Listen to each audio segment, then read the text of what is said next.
This school is everything for the local community. It's what holds the fabric of the town together. Without the school, you don't have that fabric.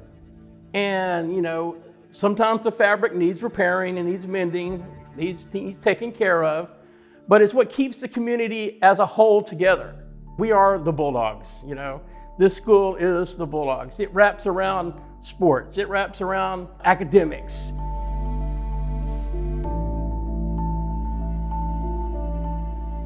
What brought this conversation was monthly repairs, the day in, day out of doing patchwork, spending $18,000 maybe here for an asphalt repair, $20,000 on replacing a HVAC unit for one of the buildings for the gym. It was just a matter of let's have a long-term plan to get some of these things fixed.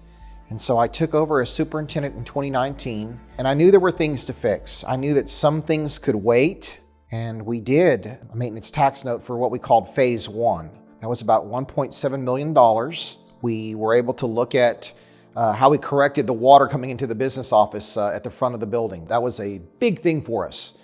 We still notice, though, that the water does tend to come in the back, mostly at the band hall and the life skills room at the junior senior high school. So those are two areas that will definitely need more foundation repair. There were 6 HVAC units installed across the district, mostly at the ag building and the old elementary library, which is now Little Ranchers. We did it because of the life expectancy of those units. The roofs of the junior senior high school and elementary all received a coating of sealant in between the seams of every sheet of metal to maintain it better, to stop some of those leaks. And we tracked others to their source and had those repaired as well. The lighting was a big thing for us in that we replaced every single fluorescent bulb across the district. And we feel that that will be some significant energy savings down the road, which we should be seeing here pretty quickly. We also had some wall packs that were out replaced. We had several comments and concerns from our community that we can't see at night. For instance, our cafeteria staff, as they walked from the high school to the elementary cafeteria, their whole row of lights under the canopy were out. Now we got those fixed and it's night and day. It's like lit up like Vegas now. So we know we've made some significant change, but there is more work yet to do. In the 4 years I've been in band here, we've had several issues, numerous issues. Pretty much any time it rains, there's water pooling right outside the door for the band hall. It comes down to a safety issue. We have to put sandbags in front of it, and if there's an emergency, it's very difficult to obviously exit moving several pounds of sandbags. And just recently, we had a flooding and instruments needing to be repaired and having to work with a budget that is relatively limited. The auditorium, along with our cafeteria and gym, are in a multiple-use building called the Student Activity Center, or SAC. There's just no long-term solution other than we need to fix it right, and it's foundational issues. You're right, there are multiple cracks in that building. In fact, since it is 25 years old, it probably has some of the worst cracks due to age. The underlying theory, foundation, water's gotten underneath it. It's got major foundation issues with cracks in the wall, ceiling tiles coming down. That cafeteria is probably used 11 months out of the year, not just when school is open. We feed kids during the summer. And then also, it's not just used as for the school, it's used for the community for different banquets and different functions. They are still working on the same walk-in freezer and walk-in cooler when that was built. It's been band-aided and fixed, but it needs to be replaced. And what amazes me, they're still using the same ovens that they brought from the old cafeteria over to this one. So that's got to be passed over 25 years ago. Before I got here, the 3 main buildings, the elementary, the junior senior high school, as well as the field house, all use a scan card type system to get in. The Student Activity Center does not have a scan card system, so we'd like to put that in there as well to make our kids safer. Right now, our buses are in bad shape. They break down all the time. You repair one AC on one, the next one goes out. Then you go down the road, you don't know what's going to happen. They got a lot of hard mileage on them. We don't know if they're going to make them back home or we're going to make our routes. We just play day by day. Then sometimes you don't have no AC for 6 months because you can't get parts because they're wore out. It's hard to find parts. To me, they're not safe. I feel like safety for our kids is our top priority, and your driver for the school district. You don't want to have an accident. You don't want to have, nobody get hurt.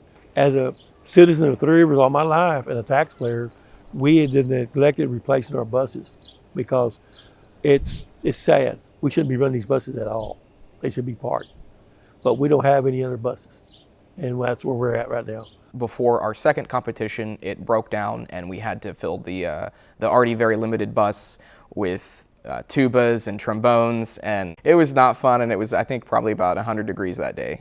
Without sports, I really wouldn't be who I am today.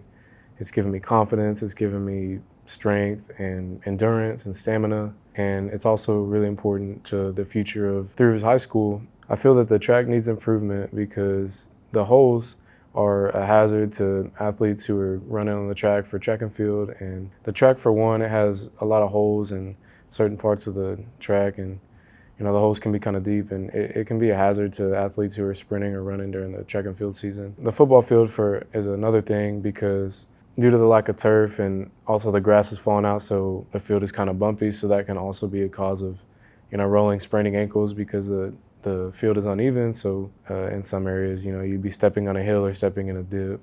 We've already known for years about the foundation issues for the junior-senior high school, the curb separation that we've seen actually at both campuses as well, where we've got, again, the concrete curb is separating from the sidewalk or slab. So, and we have maintained it. We have put sealant and caulk to try to bridge the two, but it keeps splitting even more. So some of these areas are not safe for our children in wheelchairs or that have mobility issues. They're not safe for elderly that walk. The old gym, it sits there and there's really no use of it, and it's falling apart. The windows are breaking, bricks are falling apart. There's lots of bird nests. For the past couple of years, as a school or as a community, we should make some kind of use of it, such as an indoor facility. Just make some use of it because all it's doing is just sitting there. So I believe the time is now to make these repairs. I'm asking our community to take these repairs into consideration.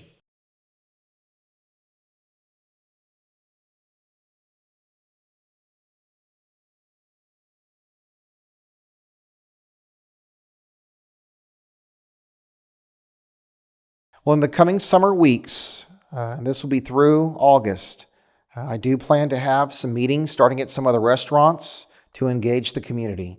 I also will have an open invitation to do tours. If anyone wants to see these things firsthand, I will make time to show you where we need the most help in terms of repairs. So we can do a walking tour, we can go on a golf cart. Some of these things I can point out, but I will schedule some time in my summer to be able to communicate that directly with those people out there that can have an impact on this.